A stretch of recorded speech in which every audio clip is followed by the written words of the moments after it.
Bismillahirrahmanirrahim.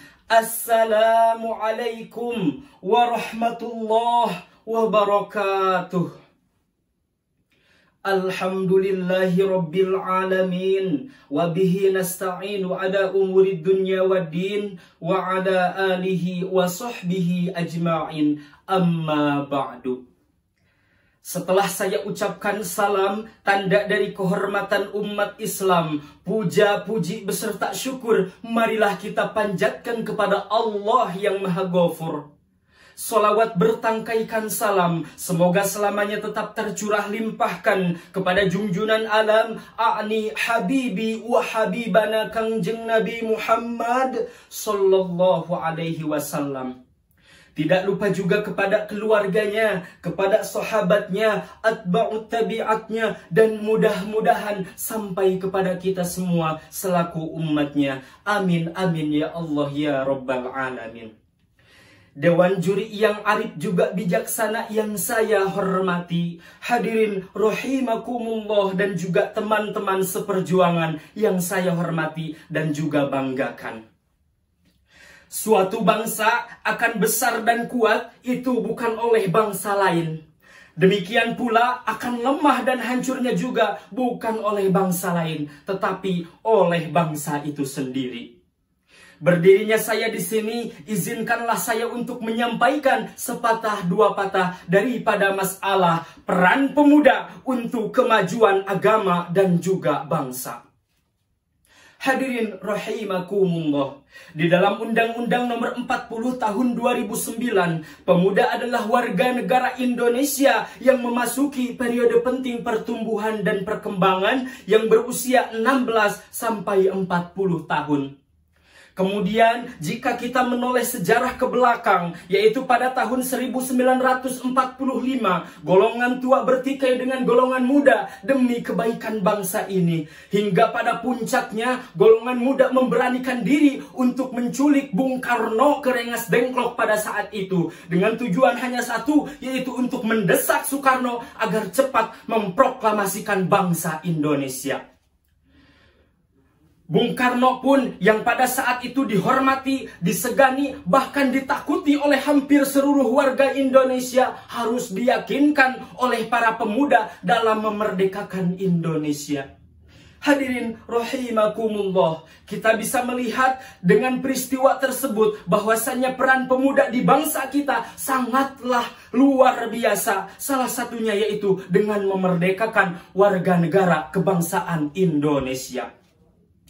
Sejarah telah membuktikan bahwasannya pemuda adalah salah satu pilar yang memiliki peran besar dalam kehidupan berbangsa dan bernegara. Sehingga maju mundurnya suatu negara sedikit banyaknya itu ditentukan oleh pemikiran dan kontribusi aktif daripada pemuda yang ada di negara tersebut. Inna fi jadi syubani amrul ummati wa fi aqdamiha hayataha. Sesungguhnya di tangan para pemuda lah urusan umat ini digenggam, dan di kaki-kaki mereka lah hidup dan matinya umat ini. Lalu hadirin, timbul sebuah pertanyaan, bagaimanakah yang harus kita lakukan sebagai pemuda-pemudi generasi penerus untuk memajukan agama dan juga bangsa ini? Sebagai jawabannya, yang pertama, kita harus senantiasa beriman kepada Allah Subhanahu wa Ta'ala. Dengan rujukan firman Allah Subhanahu wa Ta'ala, surat Al-Kahfi ayat 13 berikut ini. A'udzu billahi minasyaitonir rajim. Bismillahirrahmanirrahim. Innahum fityatun amanu birabbihim wazidnahum huda. Sesungguhnya mereka adalah pemuda-pemuda yang senantiasa beriman kepada Tuhan mereka, dan kami tambahkan petunjuk kepada mereka. Tafsiran dari ayat tersebut, Allah meneguhkan hati mereka untuk senantiasa beriman kepada Allah, dan juga membulatkan hati mereka untuk menegakkan agama tauhid, dan memberikan keberanian untuk mengatakan yang benar itu benar, yang salah itu salah, yang hak itu hak, yang batil itu batil. Jadi hadirin, ketika seorang pemuda ini memang beriman dan bertakwa kepada Allah Subhanahu wa Ta'ala, dia akan berani untuk mengatakan yang benar itu benar, yang salah itu salah, yang hak itu hak, yang batil itu batil, bukan malah sebaliknya. Yang kedua, seorang pemuda haruslah memiliki ilmu yang banyak. Berilmu, seorang pemuda haruslah mencari ilmu kemanapun dan kepada siapapun. Sebagai pepatah ada yang mengatakan, carilah ilmu sampai ke negeri Cina. Rasulullah Shallallahu Alaihi Wasallam bersabda, "Tolabul ilmi faridatun ala kulli muslimin wal muslimat." Mencari ilmu itu wajib bagi setiap muslim laki-laki dan juga muslim perempuan. Tetapi ingat hadirin, ketika kita mencari ilmu haruslah seimbang antara ilmu pengetahuan umum dan juga ilmu pengetahuan agama.